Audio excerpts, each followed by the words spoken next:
नमस्कार, मेरा नाम है गौरव पाल। आप देख रहे हैं राजपथ। Doctor B R. अम्बेडकर यानी बाबा साहिब भीमराव अम्बेडकर, संविधान निर्माता बाबा साहिब भीमराव अम्बेडकर, आधुनिक और लोकतांत्रिक भारत के शिल्पकार व वास्तुकार भीमराव अम्बेडकर। जी हाँ, भीमराव अम्बेडकर, बाबा साहिब भीमराव अम्बेडकर, यह अपने आप में एक इतना बड़ा नाम है कि जिसकी कल्पना नहीं की जा सकती। बाबा साहेब भीमराव अम्बेडकर ने आज़ादी के बाद आधुनिक और लोकतांत्रिक भारत की नींव डाली और यही कारण है कि आज बाबा साहेब भीमराव अम्बेडकर को देश विदेश में सम्मान के साथ याद किया जाता है। हर राजनीतिक दल भले ही उनकी विचारधारा बाबा साहेब भीमराव अम्बेडकर की विचारधारा से मेल ना खाती हो, लेकिन बाबा साहेब भीमराव अम्बेडकर का अनुयायी होने की बात करता है। उनके पोस्टर्स पर भीमराव अम्बेडकर की तस्वीर ज़रूर नज़र आती है, लेकिन फिर भी हमारे देश में कुछ लोग ऐसे हैं जो कहते हैं कि बाबा साहेब भीमराव अम्बेडकर ने इस देश के लिए क्या किया। महज एक संविधान ही तो लिखा। कई देशों के संविधान को पढ़ के उसमें से एक देश का संविधान लिखा, कौन सा बड़ा काम कर दिया। ये वीडियो उन्हीं लोगों के लिए है, उन लोगों को बताने के लिए है कि बाबा साहेब भीमराव अम्बेडकर ने आधुनिक भारत और लोकतांत्रिक भारत में कितना योगदान दिया, क्या किया। हालांकि संविधान लिखना अपने आप में एक बहुत बड़ा काम था और उस समय उतना पढ़ा लिखा व्यक्ति, उतनी समझ रखने वाला व्यक्ति, उतनी सामाजिक, आर्थिक और राजनीतिक समझ रखने वाला व्यक्ति हिंदुस्तान में कोई और मौजूद नहीं था और ना ही वैसे संविधान कोई और लिख पाता।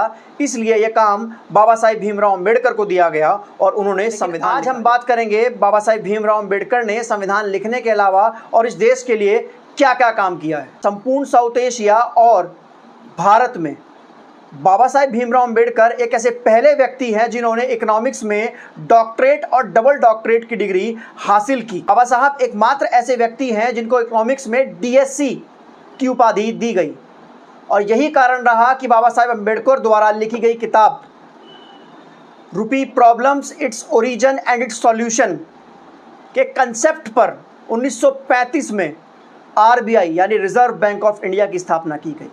यंग हिल्टन कमीशन, जिसने 1935 में आरबीआई की स्थापना करने की सिफारिश की थी, उसने जो कंसेप्ट थे जिस पर आरबीआई की स्थापना की सिफारिश की गई, जिस पर आरबीआई बनाया गया, वह कंसेप्ट बाबा साहेब की किताब रूपी problem, its origin and it's solution से लिए गए। साउथ बोर कमीशन से पहले यूनिवर्सल एडल्ट फ्रेंचाइज की बात करने वाले बाबा साहेब भीमराव अम्बेडकर थे।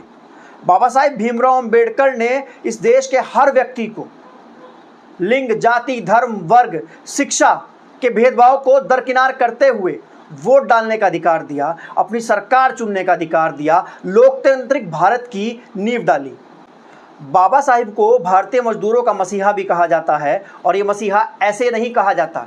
जो हम और आप लोग आज अपने दफ्तरों में 8 घंटे काम करते हैं, ये बाबा साहिब की देन है। इंडियन लेबर कॉन्फ्रेंस 1942 में दिल्ली में इंडियन लेबर कॉन्फ्रेंस हो रही थी, जहां पर बाबा साहेब भीमराव अम्बेडकर ने मजदूरों के लिए, मेहनतकश इंसानों के लिए, कामगारों के लिए कार्य की समय सीमा 12 घंटे से घटाकर 8 घंटे करवाई।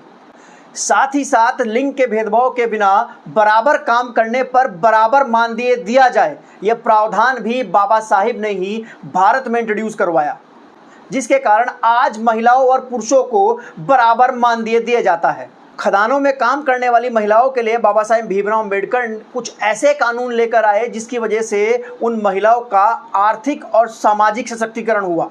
महिलाओं के लिए माइन मैटरनरी एक्ट, यानी कि जिस समय महिला पेट से होगी, गर्भ से होगी, उस समय महिला को छुट्टी मिलनी चाहिए और उसका मानदेय मिलना चाहिए। ये कानून भी महिलाओं के लिए बाबा साहेब भीमराव अम्बेडकर ने भारत में इंट्रोड्यूस कराया। Women and child protection act, जिसके तहत अंडरग्राउंड जाकर महिलाओं व बच्चों के माइनिंग करने पर रोक लगाई गई।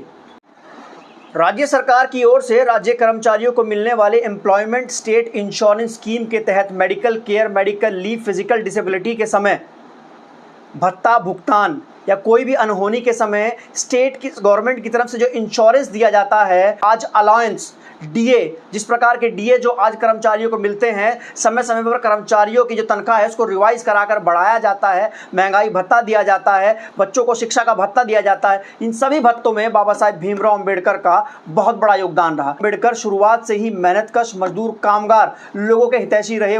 आधुनिक भारत में अपने आसपास जो आज हम dam, multipurpose river project, power grids और आधुनिकता के जो भी उपकरण देखते हैं, उसमें बाबा साहेब भीमराव अम्बेडकर का एक बहुत बड़ा योगदान रहा। दामोदर वैली प्रोजेक्ट रहा हो, भाखरा नागल डैम प्रोजेक्ट रहा हो, 1945 में जब ये प्रोजेक्ट की नींव रखी जा रही थी, इनके बारे में सोचा जा रहा था, तो उस समय बाबा साहेब भीमराव अम्बेडकर ने बहुत सारे आइडियाज़ दिए और उनको इन प्रोजेक्ट्स का क्रिएटर कहा जाता है। पावर ग्रिड सिस्टम जिसकी वजह से आज पूरे देश का विद्युत चलता है, जिसकी वजह से आज पूरे देश की बिजली काम करती है, बिजली चलती है, वह पावर ग्रिड सिस्टम का आइडिया भी बाबा साहेब भीमराव अम्बेडकर का था। इलेक्ट्रिसिटी पावर प्लांट का आइडिया भी बाबा साहेब भीमराव अम्बेडकर का था। और जो लोग कहते हैं कि बाबा साहेब भीमराव अम्बेडकर ने एक विशेष वर्ग के लिए बहुत कुछ किया, तो उन लोगों की गलतफहमी आज हम दूर कर देते हैं। बाबा साहेब भीमराव अम्बेडकर ने जब संविधान का निर्माण किया, तो उससे जो अधिकार दिए वह देश के हर एक व्यक्ति को मिले, उससे जो फंडामेंटल राइट्स मिले वह देश के हर एक व्यक्ति को मिले। तो आधुनिक भारत का जो निर्माण हुआ, जो लोकतांत्रिक भारत का जो निर्माण हुआ, उसका फ़ायदा हर एक भारतीय को मिला, और ख़ासकर महिलाओं को। 1951 के दौरान जब बाबा साहेब भीमराव अम्बेडकर हमारे देश के लॉ मिनिस्टर थे, उस समय वह हिंदू कोड बिल लेकर आए। इस हिंदू कोड बिल में भारतीय महिलाओं को समानता का दर्जा दिलाने की बात उन्होंने कही थी। उन्होंने भारतीय महिलाओं को संपत्ति में हिस्सा दिलाने का अधिकार उन्होंने कहा था। उन्होंने भारतीय महिलाओं को अपनी मर्जी से अपने पति से तलाक लेने का अधिकार उन्होंने दिया था। उन्होंने इस बिल में भारतीय महिलाओं को विधवा हो जाने के बाद या फिर डिवोर्स होने जाने के बाद फिर से शादी करने का अधिकार उनको दिया था। भारतीय महिलाओं को पॉलीगैमी यानी कि एक पति द्वारा कई सारी पत्नियों से विवाह करने की कुप्रथा से छुटकारा दिलाने का अधिकार बाबा साहेब भीमराव अम्बेडकर ने इस हिंदू कोड बिल में दिया था। ये कह लीजिए कि बाबा साहेब भीमराव अम्बेडकर ने इस हिंदू कोड बिल के जरिए भारतीय महिलाओं की जो दुर्दशा थी उसको दूर करने की बात कही थी। लेकिन जब उनका सदन में विरोध हुआ, तो बाबा साहेब भीमराव अम्बेडकर ने बड़े दुख भरे मन से इस्तीफा दे दिया। हालांकि 3 साल बाद इस बिल को फिर इंट्रोड्यूस कराया गया और ये बहुमत से पास हुआ। तो जो लोग कहते हैं कि बाबा साहेब भीमराव अम्बेडकर ने इस देश के लिए क्या किया, तो ये वीडियो उन लोगों के लिए था, वो लोग देखें और जानें। तथ्यों से वह लोग सहमत नहीं हैं तो वह खुद जाकर पढ़ सकते हैं कि बाबा साहेब भीमराव अम्बेडकर ने इस देश के लिए क्या किया। और आज बाबा साहेब भीमराव अम्बेडकर को लेकर इस देश में घमासान मचा हुआ है और हर राजनीतिक दल अपने आप को बाबा साहेब भीमराव अम्बेडकर का अनुयायी बताता है, भले ही उनके दल की विचारधारा और बाबा साहेब की विचारधारा आपस में कहीं ना मेल खाती हो। हिंदुस्तान की जब बात की जाती है, हिंदुस्तान की इकॉनमी की जब बात की जाती है, हिंदुस्तान को जब वैश्विक पटल पर याद किया जाता है, तो बाबा साहेब भीमराव अम्बेडकर का नाम बड़े गर्व से लिया जाता है।